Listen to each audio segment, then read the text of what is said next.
کوئی دولت اس کا مقابلہ نہیں کر سکتا۔ اور دوسری بات حفظ الامانہ، جو تجھے امانت دی گئی ہے اس کی حفاظت کر۔ اور تیسری بات حسن و خلق، اور اچھا خلق، ہر ایک کو ہنس کے ملنا، اچھائی سے ملنا۔ یہ نہیں ہے کہ چہرے پہ یہ بوسٹ تاری ہو، ماتھے پہ شکنے ہو، عجیب سا بندہ ہو، نہ لوگوں کو ہنس کے ملے۔ حضور نے فرمایا کہ نیکی کو حقیر نہ سمجھو، ولو ان تلقى اخاك بوجه طلق، اگرچہ تم اپنے مسلمان بھائی کو خندہ پیشانی سے ملو تو یہ بھی چھوٹی نیکی نہیں ہے، یہ بھی بہت بڑی نیکی ہے۔ تو حسن خلق، لوگوں کے ساتھ اچھا سلوک کرے۔ اور چوتھی چیز وعفت طعمہ، اور اس کے کھانے کا پاک۔ اگر یہ چار چیزیں کسی کو مل گئی، اگر دنیا کی کوئی اور چیز نہ بھی ملی تو وہ پریشان نہ ہو، یہ چار چیزیں اس کے لیے بہت بڑی بات ہے۔ میرا خیال ہے اس کو ہم یاد کر لیں، پھر ایک مرتبہ میں ان چاروں چیزوں کو گنوا لیتے ہیں اور اس کو آپ یاد کر لیں، اور کوشش کریں کہ ان چار چیزوں کو ہم اپنی زندگی کے اندر داخل کریں گے۔ اور وہ پہلی چیز صدق الحدیث، سچی بات، کبھی بھی زبان سے جھوٹ نہ بولنا۔ یہ زبان اور شرم کا، حضور نے فرمایا تم ان دو چیزوں کی مجھے ضمانت دے دو، میں تمہیں جنت کی ضمانت دے دوں۔ ان دو چیزوں کی ضمانت تم مجھے دے دو، میں تمہیں جنت کی ضمانت دے دوں۔ تو پہلی چیز صدق الحدیث، سچی بات۔ حضور علیہ السلام نے فرمایا مجھے قسم ہے اللہ کی کہ میں تمہارے ساتھ مزاح کرتا ہوں، لیکن فرمایا لا اقول الا حقا، لیکن حالت مزاح میں بھی میری زبان سے حق کے علاوہ کچھ نہیں نکلتا۔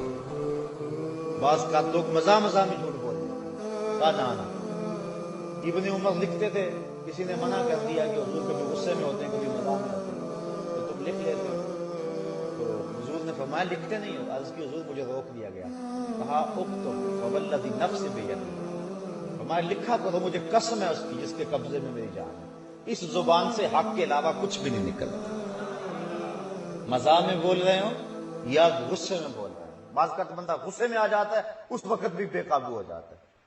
حضور نے ارشاد فرمایا منافق کی چار نشانیاں، اور جس کے اندر یہ چاروں پائی جائے وہ پکا منافق ہے، اور جس میں چاروں میں سے کوئی پائی جائے تو اس میں نفاق کی ایک علامت ہے۔ یہاں سے نفاق اعتقادی مراد نہیں ہے، نفاق عملی مراد ہے۔ فرمایا جب وہ بولے تو جھوٹ بولے، اور جب اس کے پاس مان رکھی جائے تو خیانت کرے، اور جب کسی سے الجھ پڑے تو گالیاں دے، جب کسی سے الجھ پڑے تو گالیاں دیتا ہے، یہ اس کی علامت ہے۔ تو گالی دینا، زبان سے غصے کے عالم کے اندر ایسی کو بات کرنا، غصہ بھی ہو تو پھر بھی اپنے اوپر کنٹرول رکھے، اپنی زبان سے کوئی ایسا جملہ نہ کہے جو نامحمود ہو۔ حضور علیہ السلام نے ارشاد فرمایا کہ میں تم سے مزاح بھی کرتا ہوں، ولا اقول الا حقا، بے شک میں تمہارے سے مزاح بھی کرتا ہوں، لیکن سن لو میری زبان سے حق کے علاوہ کچھ نہیں نکلتا۔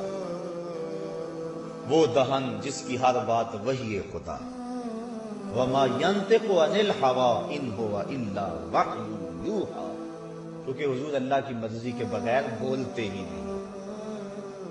تو زبان کو ہر حالت کے اندر، مائیں بعض کا چھوٹے بچوں کو بہلانے کے لیے بات کرتی ہیں، اور کوئی جھوٹ بول دیتے ہیں ادھر آؤ یہ دیں گے، کبھی ایسا نہیں کرتے، یہ بھی جھوٹ ہے۔ امام بخاری کسی سے حدیث لینے گئے اور بڑا طویل سفر کر کے وہاں پہنچے تو پتہ چلا کہ وہ باہر کھیتوں میں گئے ہوئے، تو آپ ان کے پیچھے چلے گئے، تو وہ اپنے گھوڑے کو بلا رہے تھے، گھوڑا بھاگا ہوا تھا، اپنی جھولی کو پھیلا کر جس طرح اس کے اندر چارہ ہو تو دور سے اس کو آوازیں دے رہے تھے، تو گھوڑا ان کی سمت آ رہا تھا۔ تو امام بخاری پہنچے تو آپ نے یہ منظر دیکھا، ملے تو واپس ہو گئے۔ انہوں نے کہا آئے تھے، کوئی مقصد نہیں بتایا آپ نے ملنے آئے تھے؟ انہوں نے کہا میں نے تو اللہ کے رسول کی ایک حدیث کے بارے میں سنا تھا کہ حضور کی ایک حدیث آپ کے پاس ہے، تو کہا پھر سن لو مجھ سے۔ کہا جو گھوڑے سے جھوٹ بولتا ہے وہ میرے سے نہیں بولے گا، میں تم سے حدیث ہی نہیں لیتا۔ یعنی ایسی شرائط تھی ہمارے ایمان۔ تو اپنی زبان کو سچ کا خوگر اور سچ کا عادی بنائیں۔ حضور علیہ السلام نے فرمایا کہ جہنم میں کثرت سے جانے والوں کا سبب فم اور فرج ہے، یعنی ایک منہ اور دوسرا شرمگاہ۔ زیادہ لوگ جہنم کا شکار ان دو آفتوں سے ہوئے ہیں۔ اور فرمایا کہ میں نے جن لوگوں کو جنت میں دیکھا ہے، جنت میں جانے والوں کا جنت میں جانے کا بڑا سبب جو میں نے دیکھا ہے تقوی اللہ، ایک تو اللہ کا تقوی اور دوسرا حسن خلق، یعنی ایک تقوی اللہ کا ڈر اور دوسرا مخلوق سے اچھا سلوک کرنا۔ ان دو اعمال کی وجہ سے میں نے لوگوں کو زیادہ جنت میں دیکھا، اور منہ اور شرمگاہ کی آفتوں سے میں نے زیادہ لوگوں کو جو ہے وہ جہنم میں دیکھا ہے۔ جب منہ کی آفت ہوگی تو اس میں زبان بھی ہے اور اس میں پیٹ بھی ہے۔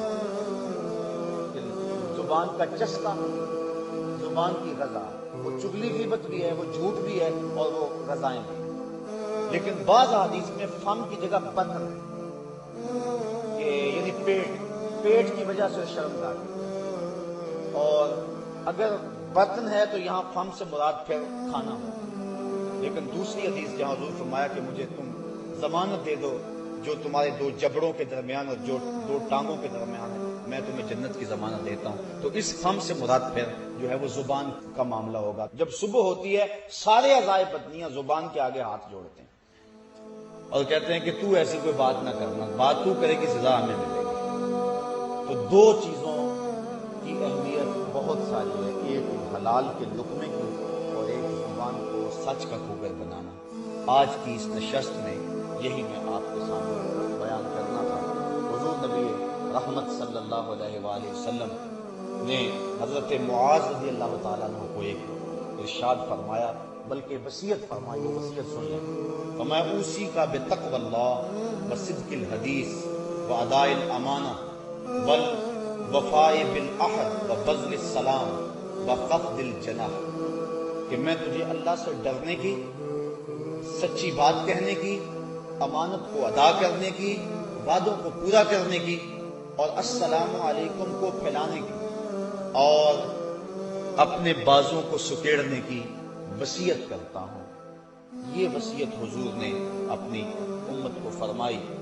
تو انسان اگر اپنی زبان کو اور اپنے پیٹ کو حرام سے بچا لے تو اللہ کی رحمتوں کا حقدار ہوتا ہے، اور اگر وہ اپنی زبان اور اپنے پیٹ کو حرام سے نہ بچائے تو اس کی آفتیں ایسی ہوتی ہیں کہ نیکی کا جو نور ہے اس کی برکتوں سے جو دل کے میل دھلتے ہیں، تو جھوٹ کی وجہ سے جو دل کا میل ہے وہ بھی ختم نہیں ہوتا ہے۔ اللہ تعالی ہمیں اس بری خصلت سے محفوظ و معمون فرمائے، اور مجھے اور آپ کو اپنی رحمتوں اور کرم نوازیوں کا حصار دے۔